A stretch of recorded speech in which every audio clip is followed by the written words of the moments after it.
big time. And you highlighted something so important, which is values, shared values. Yes. And I just want to say quickly, this was a major learning curve for my ex-partner and I, and we were desperate for an answer because Mm-hmm. essentially I lived here. If this is a spectrum, I lived Mm-hmm. here confidently. I was like, this is where I stand on this particular value.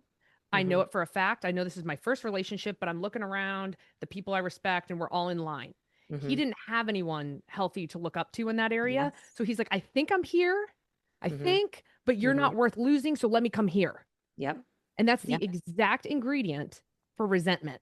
Oh, yeah. It And just I think we permeated. talked about this too, Yeah. actually having similar upbringings. For a Yes. while, I tried to be like, oh, it doesn't matter. It doesn't matter because you don't have a say in how you were raised and all that.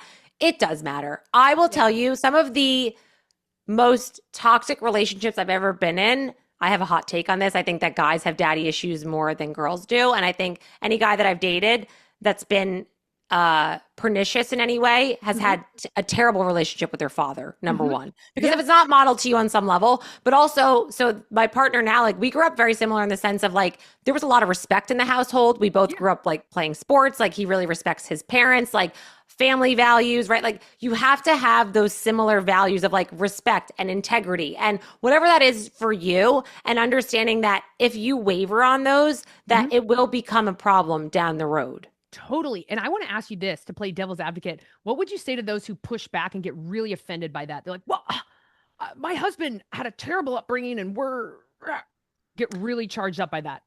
Well, I would say a couple of things. So when people get super offended, I say you only get offended to the degree that which you think something is true. So there's probably some version of something in you that you've maybe had fights about stuff that you're not going to admit. Right. But I would also say that, of course, there are outliers all the time, right? There's Totally. exceptions to rules all the time. What I have found is that people go one of two ways. They either repeat that pattern indefinitely and use it as Yes. a scapegoat, and they say, "This is just how I was raised. This is just how it was."